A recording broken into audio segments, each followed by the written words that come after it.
जय श्री राम दोस्तों।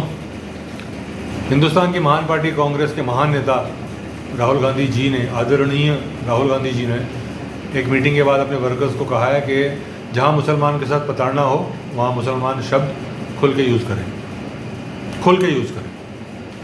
और जहां मुसलमान प्रताड़ना करे वहाँ उसके बारे में कुछ नहीं बताया उन्होंने नहीं बताया कि जहां एक असद गाज़ियाबाद में अपने दोस्त को ईद के दिन मन मुटाव ख़त्म करने के नाम पर बुलाए और उससे पूछे कि तूने बकरे को हलाल होते हुए देखा है, वो कहे नहीं, तो वो उसी को हलाल कर दे। वहाँ उन्होंने नहीं बताया कि क्या बोलना है, वहाँ चुप रहना शायद, क्योंकि हमारा तो सेकुलरिज्म, एटलीस्ट कांग्रेस का सेकुलरिज्म तो यही है।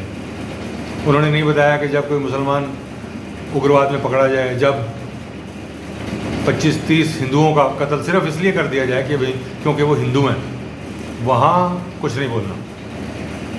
अब ये देखिए कि जहाँ उस बच्चे का कत्ल हुआ वहाँ से महज 200, 300, 400 मीटर की दूरी पे कुछ यूट्यूबर्स ने जब उनसे पूछा कि ये जो घटना हुई है इस पर आपका क्या कहना है, वो कह रहे हैं हमें तो पता ही नहीं, हमें तो कुछ पता ही नहीं क्या हुआ।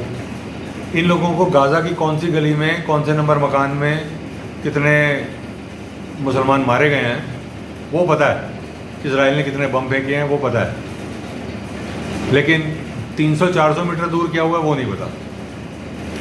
ईरान के लीडर के लिए पैसा इकट्ठा हो सकता है, लेकिन जब हमारे फौजी मारे जाते हैं, चलो फौजियों को इनकी ज़रूरत नहीं है, या देश के अंदर कोई प्रॉब्लम होती है तब इनको कोई ये नहीं आता कि भाई हाँ हम अपने देश की भी मदद कर दें।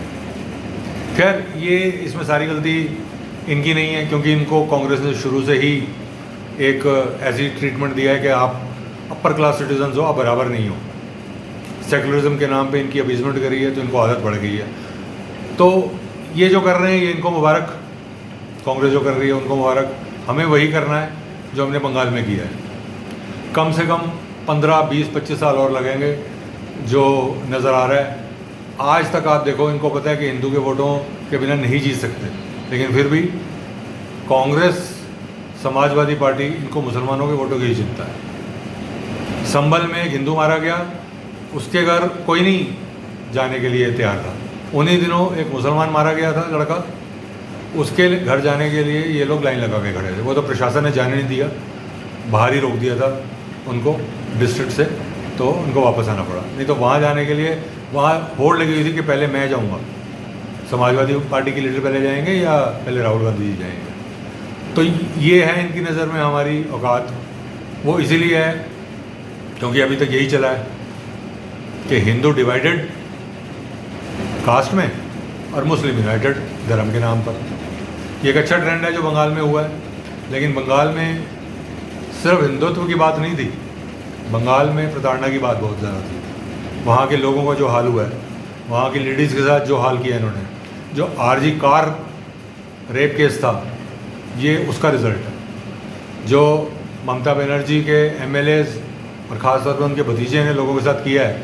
आपको शायद पता होगा कि वो जो पुष्पा था, जिसने कहा था मैं पुष्पा है डरेगा नहीं, जहांगीर खान, जिसने बाद में इलेक्शन से ही अपना नाम वापस तो नहीं लिया था, लेकिन ना कैंपेनिंग करी, और उसने कहा मैं तो अधिकारी, शुभेंदु अधिकारी को ही सपोर्ट कर रहा हूँ। उसने ये कहा था अपने नेता से, यानी बनर्जी से, अभिषेक बनर्जी से, कि एक शवदाह केंद्र और बना दो। शवदाह किसका होता है? हिंदुओं का। तो उसने कहा वो एक और बना दो, क्योंकि 4 मई के बाद बहुत सारे लोगों को दिल का दौरा पड़ने वाला है। अब ठीक है, ये कई लोग कह सकते हैं ये ग्रे स्टेटमेंट है, लेकिन आप ये देखिए उस आदमी की इंटेंशन क्या है, उसकी हिस्ट्री क्या है। जो सूडो सेकुलर लोग हैं वो तो ये कहेंगे उसने शब्द आ का है ना, तो कोई बात नहीं, लेकिन उसने क्लियर इशारा किया था कि भाई हिंदुओं को बहुत बड़ी दिक्कत होने वाली है 4 मई के बाद, तो एक शब्दा बना दो, क्योंकि हार्ट अटैक होने वाला बहुत सारे लोगों को। तो हमें वही करना है जो हमने बंगाल में किया। हम आज भी कहते हैं कि मोहम्मद दीपक ने जो उत्तराखंड में किया, एक मुसलमान को बचा के, बहुत अच्छा काम किया। We are as a Hindu, I am proud of him, बहुत अच्छा काम किया उसने। लेकिन हमें अपनी गर्दन आगे भी नहीं करनी है मुर्गे की तरह, बकरे की तरह। हमें प्रोटेस्ट करना है।